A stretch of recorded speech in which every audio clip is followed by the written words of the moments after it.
Welcome back, everyone, to another interview from the Draw Control podcast. On today's episode, I'm joined by incoming sophomore on the Boston College women's lacrosse team, Devon Russell. In her lacrosse career so far, Devon has played in 21 games, and she has scored 16 goals, has 3 assists, has 12 ground balls, 12 caused turnovers, and 19 draw controls. This allowed Devon to help Boston College to a Final Four appearance and make the All-ACC second team. Before college, Devon was the third-ranked player and third-ranked midfielder according to Inside Lacrosse. She participated in the New Balance All-America game and was Connecticut Girls Lacrosse Player of the Year and a two-time USA Lacrosse All-American. I'm super excited to have her on the podcast today. So, Devon, thank you so much for coming on, and how is everything going? Good. Thanks so much for having me. Well, thank you for coming on. Is it weird to say that you're a sophomore now? A little bit. Yeah, I honestly think freshman year flew by. It's crazy to think that in a year I'll be halfway through college, but I'm really excited. Yeah, well, obviously you just wrapped up your season a couple of weeks ago. What have you taken away from your freshman year as you reflect on it now this summer? So much. I just say overall the experience of like being a member of the BC Women's Lacrosse team, it's been nothing short of amazing. Like looked up to the team since I was a little girl. So to be able to, after we committed for 2 years to finally come and get to be on a team with those girls and with the most amazing coaches in the country, like it's just nothing short of great. And I can say my teammates, best teammates in the country, like had a great group of seniors this year. It was nothing short of amazing. Yeah. Do you have any plans for this off season, and what do you hope to work on, I guess, this summer to be ready for fall ball? Yeah, I mean, I think being a midfielder, it's definitely the most physically taxing position on the field. So over the summer, it's really about staying in shape, hitting in the gym, and making sure staying up to date with conditioning. So definitely focusing on that, focusing on continuing my endurance, getting faster and stronger. And in terms of lacrosse, it's just really about getting reps out on the field, shooting 1v1s, ground balls. So just getting out there as much as you can, I think is the biggest thing, and trying to get out there with as many people as you can, get some live play in. I think that's probably the hardest thing to do over the summer because you're not like, practicing every day with your team. But yeah, just definitely focusing on staying consistent. Now, obviously, some of your teammates live in the New England area. Do you ever just have you thought about, playing lacrosse with them this summer? Like, do you ever Yeah. each other up Yeah, and do that? 100%. I was up at the field the other day with a couple of my friends from my hometown who play lacrosse. I have some great New Canaan teammates graduated and also seniors right now. Like Cece Patterson, who's a goalie at New Canaan, you're able to go up to the fields and just, do stuff with them. And yeah, like just in Fairfield County in general, I have a lot of like Grizzlies teammates who are playing college cross right now. So I'm honestly fortunate. I live in a really lacrosse heavy county. It's kind of easy to get together with people and do stuff. It must be weird though to play with opponents because is there a party that's like I don't want to reveal too much so they don't Yeah. have this on me during a game next year. Yeah, in a way, obviously, um, you don't want to reveal too much, but it's nice to just get out there and catch up with people you haven't, seen in a while. So there's Yeah. that aspect to it too. What was like the biggest adjustment you had to make to college lacrosse this year? Yeah, I would say the speed, obviously, I feel like it's a big one. Everyone's bigger, faster, athletic, but not even that, just like the introduction of like the shot clock, for example, that's something I didn't really have in high school. Coming from Connecticut, so that was definitely a change. And as a midi, like those shifts are a lot quicker, a lot more intense than maybe like a high school game where a lot of times you're on the field for 60 minutes. In a college game, that's just like not possible as a midfielder. But yeah, I'd say probably the speed of the game was definitely probably the biggest change compared to high school. Now, I want to sort of transition and talk about the beginning of your lacrosse career and sort of work all the way up to where you are now with Boston College. So, obviously, like people know you're from New Canaan, Connecticut. Talk about growing up there and how'd you start playing lacrosse? Yeah, well, I've lived in New Canaan my whole life, and my dad, he played lacrosse at Johns Hopkins, so he grew up Catonsville, in Maryland, which is, Baltimore is obviously a lacrosse heavy area, so I've basically had a stick in my hand since I could walk. So he's definitely a huge part of that, just introducing me to the sport. I have a twin brother and an older brother who also played, so it was really like a family affair. And New Canaan in general is just such a lacrosse heavy town. And like I said, Fairfield County in general, lacrosse is by far the biggest sport across men or across girls and guys. So yeah, just kind of growing up in New Canaan, having my dad there, like it was kind of hard for lacrosse to not be in my life. Yeah. Well, I saw in your bio it says that your dad played lacrosse for John Hopkins, like you said, and Mhm. your mom played soccer. Is your Yep. mom upset that none of the family decided to go into soccer at all? No, I mean, yes, I grew up playing. I played soccer as well my entire life. Obviously up until high school. So she got to watch me for a very large portion of my life play lacrosse or play soccer, but she wasn't too upset. I think she's become over the years more and more of a lacrosse fan. So Okay. yeah, not too upset. Who was like your favorite team growing up? Was it John Hopkins because your dad played there? Yeah, obviously I've always been a fan of Johns Hopkins. I still root for them, obviously. On the women's side, Janine Tucker was the head coach there for a long time. So I was a big fan of her and of them. And yeah, honestly, I mean, I think I didn't really realize it at the time, but I've always kind of been a big fan of Boston College. I remember going to the 2019 Final Four, where Sam Apuzzo had like that overtime winner against UNC in the, I think it was the semifinal. So I've honestly always been a fan of BC and like the big three at the time, like Sam, Dempsey, and Kenzie. I've always kind of looked after them. But yeah, That's cool. That's cool. I remember more of the I obviously don't remember watching it live, but like the ankle break that she had against Maryland, I think it was in that yeah, or I hmm don't know if it was the one before, but that's like one yeah. of the best lacrosse goals I've seen. So and I don't think it's been topped in a while. No, definitely not. Yeah, she's amazing. Now, before college, you played for your high school with New Canaan. What was that experience like playing for your high school team? And do you have like a favorite memory there when you look back on it now? Yeah, I have a lot of favorite memories.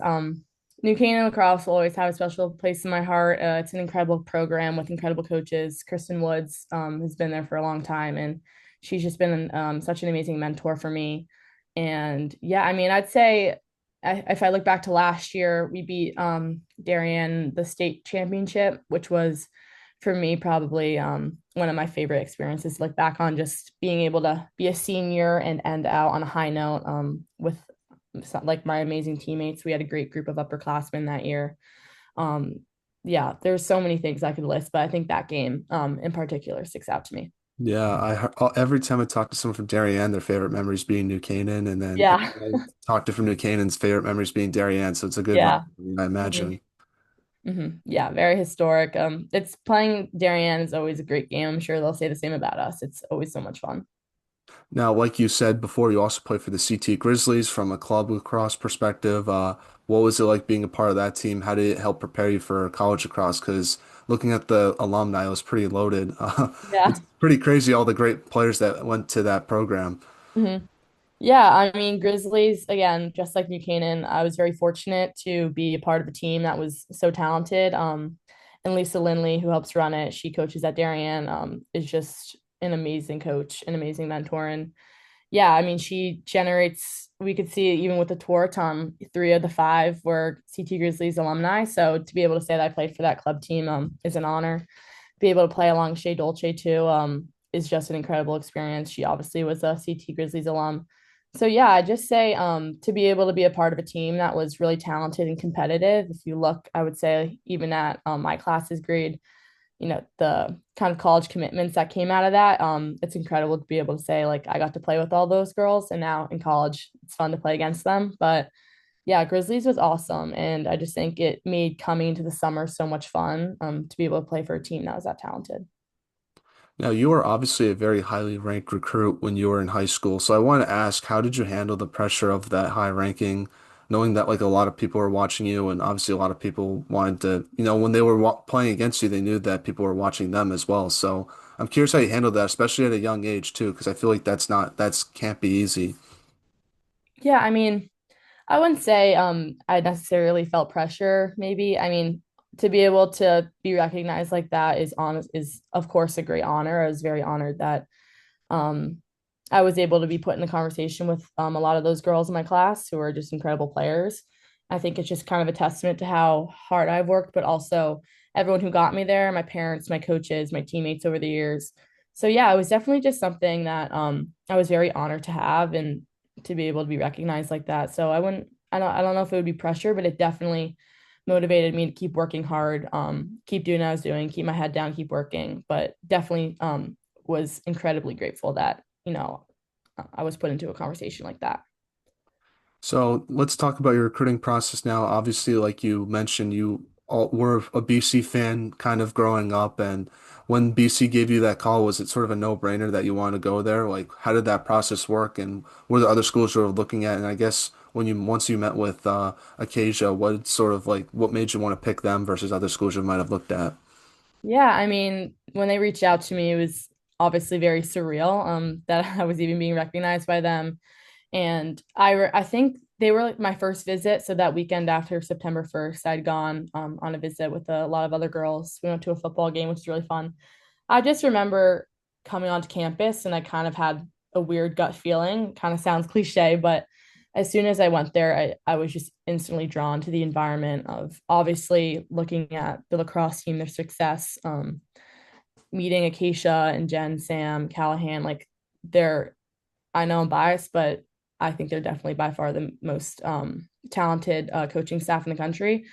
They know how to win, and they also, more than that, know how to build an incredible team culture and environment that I just, when I went, I knew I could not be a part of. And the girls on the team were so kind and welcoming and just looked so much fun. And outside just lacrosse, BC is a very successful team or successful academic institution. And it's right outside of Boston, which is super fun. There was just a lot of things that checked the box for me when I visited. And I went to other schools and I was, mostly interested in like ACC schools. And obviously they're all great programs, but I just kept coming back to BC. And ultimately that's when I decided to go. Yeah, and a good distance from home, I imagine, but Yeah, far it's not away too enough where far. it's far, but close enough where I assume your family can go to pretty much every game. Yeah. And I have some family members up there too in the Boston area. So it was kind Yeah. of a no-brainer. Now you mentioned how you wanted to go play or you were looking at other ACC schools. So what's it like playing in the ACC and just the competition that you face each game? Yeah, I mean, I would argue the ACC is probably the toughest league in women's lacrosse. Obviously the Big Ten and like the Ivy are high up there too, but it's really exciting because I think regardless of the opponent, it's going to be a challenging game. The ACC, um, every team in the ACC, they're athletic, they're talented, and they're well coached. So, regardless of rankings or whatever, like none of that matters. Every game that you get, it's going to be a good one. So, I'd say it makes it that much more fun and exciting. To know that every game is going to be a challenge and to see how it goes. Yeah.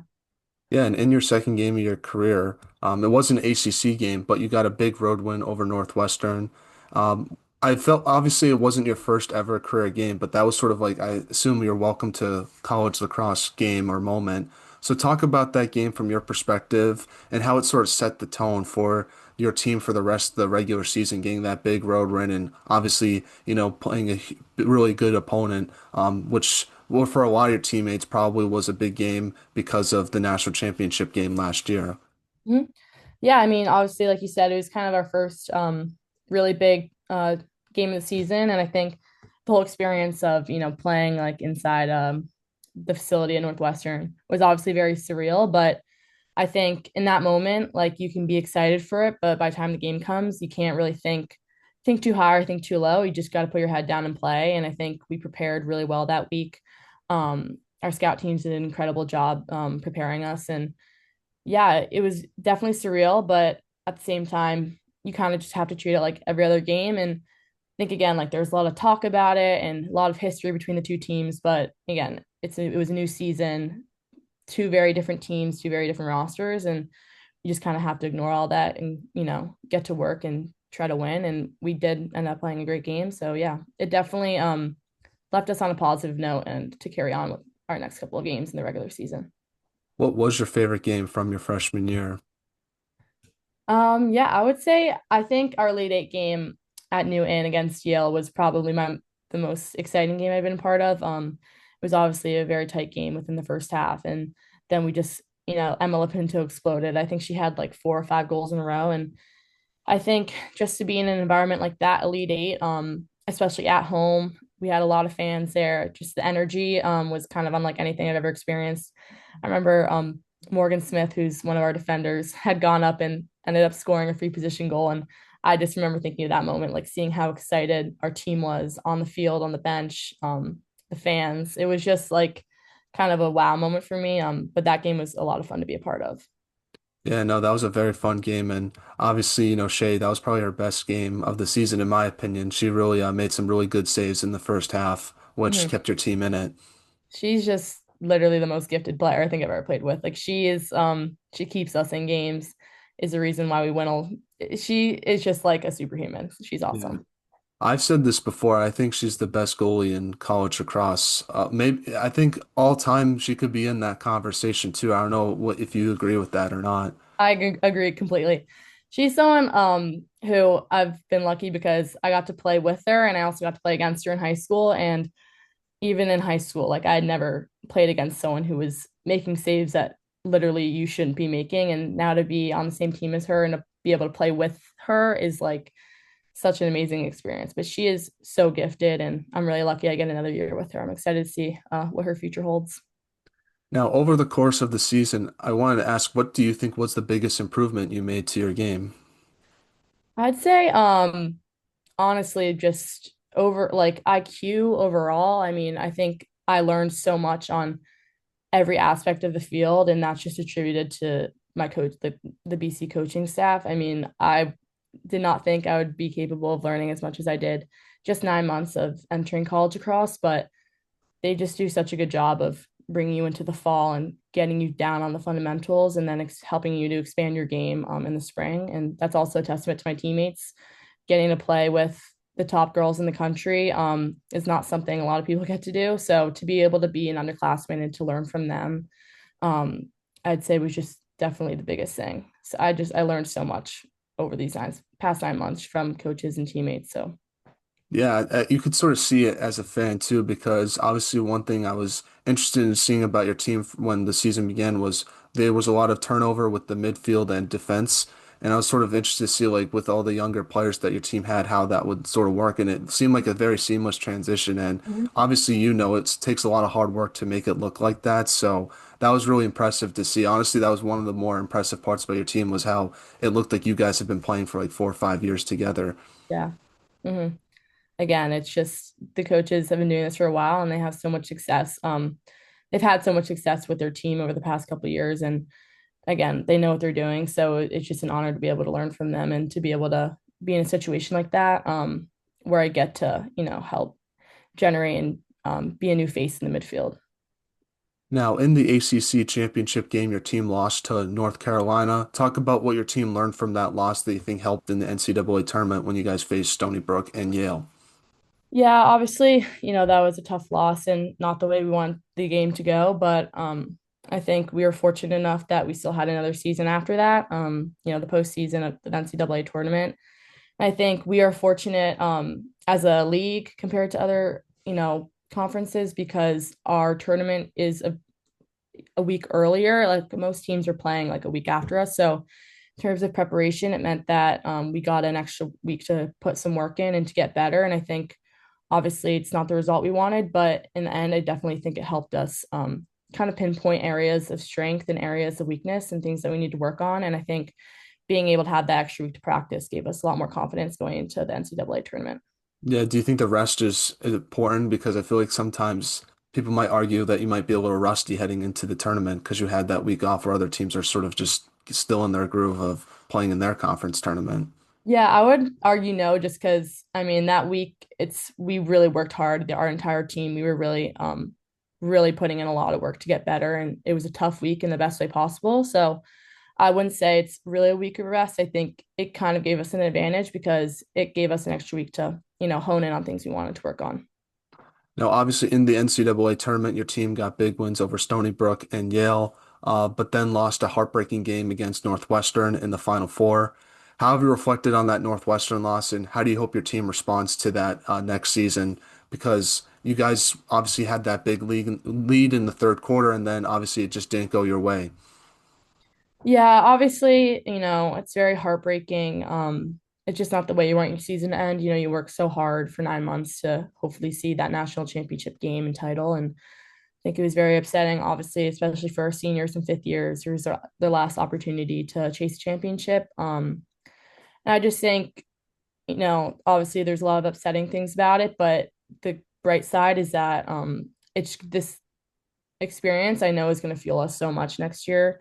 And I know it's fueling everyone right now over the summer and going into the fall. I know we're going to be really hungry and everyone is going to be looking to get better. And, we had a lot of younger people playing, but, coming back, that experience is going to be really helpful for us. And, I just think about some of the people who really stepped up at the end of the season, like Julia Hodel, who, was facing injury a lot in the beginning of the season and ended up coming in and playing an incredible game, matching up with Madison Taylor. And to know that we have so many girls like that who are able to step up and just work so hard, it gives me so much confidence in my teammates. And we have, again, amazing, incredible leaders returning. Shea Baker, Shea Dolce, and our upperclassmen just are so vital to our team's success. And we're really lucky we have another year with them. So yeah, I'm just very excited. I know it's really going to help fuel us for next year.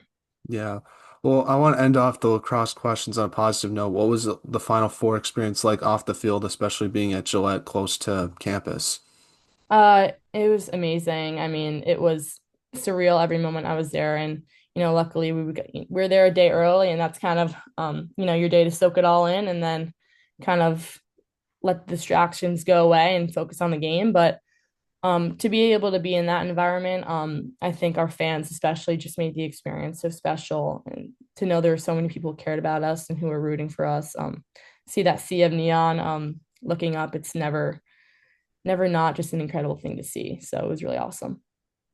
All right, let's transition to a segment I like to call the non-lacrosse segment, where I ask you non-lacrosse questions to get to know you more off the field. So first one is, what's the best concert you've ever been to? I haven't really been to that many concerts, but I went to a Lumineers concert, I think 2 summers ago at Jones Beach, like Long Island. So it's kind of on the water. That was such a fun experience. I went with a couple of my friends, but I'm also going to Noah Khan this summer, which I'm really excited for because I love him. So that'll be fun. Nice. What's your favorite thing about the city of Boston? There's a lot. There's just so much to do in Boston.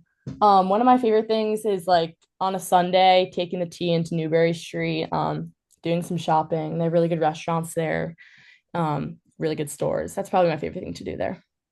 If you could have lunch with anyone in the world, who would you pick and why? This is hard. I don't know. I'm thinking like I would just want to go with like a celebrity, like maybe a singer I like. So I don't know. Noah Like Khan? I like yeah, Noah Khan maybe.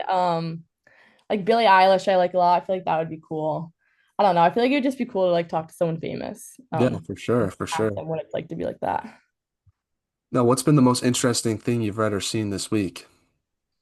I'm starting a new book, or I'm not really a big reader, but I'm trying to start this new book called Relentless. It's by like I think Kobe Bryant's like trainer or something. A friend on my team, Avery, recommended it to me. But I think it's a good book just for like teaching you how to be relentless, basically. It kind of gives you lessons about like mindset and stuff. So, I started that. That's been pretty cool. Hopefully, I'll finish it soon. Yeah. Now, which player on your so which who on the Boston College women's lacrosse team has the best style besides yourself, obviously? I'd say I think Brooke McCloy has really cute style. Shea Baker has a really cute like comfy style. Kylie Colbert has really cute like comfy casual outfits. Like she has good sweatshirts and shoes. But I'd say like Shea Baker and Brooke McCloy, they have really good style. So Well, we're interviewing Brooke tomorrow, so we'll let her oh know. no way. We'll let Yeah, tell her I hyped her up. yeah, we'll tell her that you said she had the best style on the team. We'll see Yeah. what her reaction is on that. So now, which player on the Boston College women's lacrosse team would you want to be like stuck on a long road trip with? Um, Probably someone in my class. I think about like Caitlin Cole. She's a defender in my class.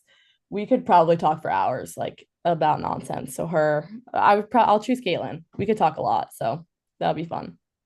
What is one show you can binge watch all day? Well, right now I'm watching Prison Break, and I've been like really binging that, which is really good. It's on Netflix, and then Lost is like one of my favorite shows of all time. I literally could rewatch that show over and over again. So I'll pick Lost.